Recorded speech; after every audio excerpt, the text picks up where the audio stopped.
యెషయా గ్రంథం 27వ అధ్యాయము. ఆ దినమున యెహోవా గట్టిదై గొప్పదై బలమైన తన ఖడ్గము పట్టుకొనును.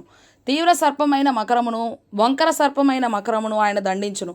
సముద్రం మీదనున్న మకరమును సంహరించును. ఆ దినమున మనోహరమగు ఒక ద్రాక్షావనముండును. దాని గూర్చి పాడుడి. యెహోవాను నేను దానిని కాపు చేయుచున్నాను. ప్రతి నిమిషమున నేను దానికి నీరు కట్టుచున్నాను. ఎవడనూ దాని మీదికి రాకుండునట్లు దివారాత్రము దాన్ని కాపాడుచున్నాను. నా యందు క్రోధము లేదు.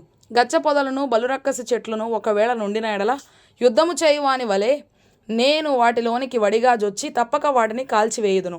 ఇలాగున జరగకుండునట్లు జనులు నన్ను ఆశ్రయింపవలను, నాతో సమాధాన పడవలను, వారు నాతో సమాధాన పడవలను.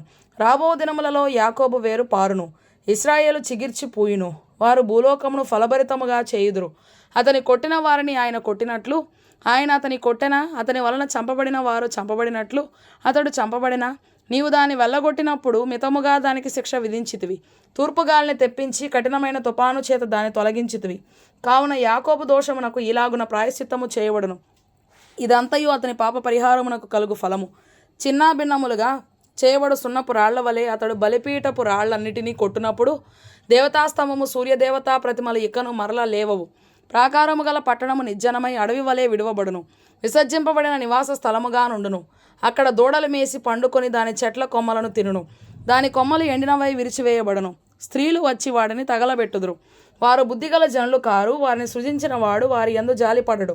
వారిని పుట్టించిన వాడు వారికి దయచూపడు. ఆ దినమున యూఫ్రటీసు నదీ ప్రవాహం మొదలుకొని ఐగుప్తు నది వరకు యెహోవా తన ధాన్యమును త్రొక్కును.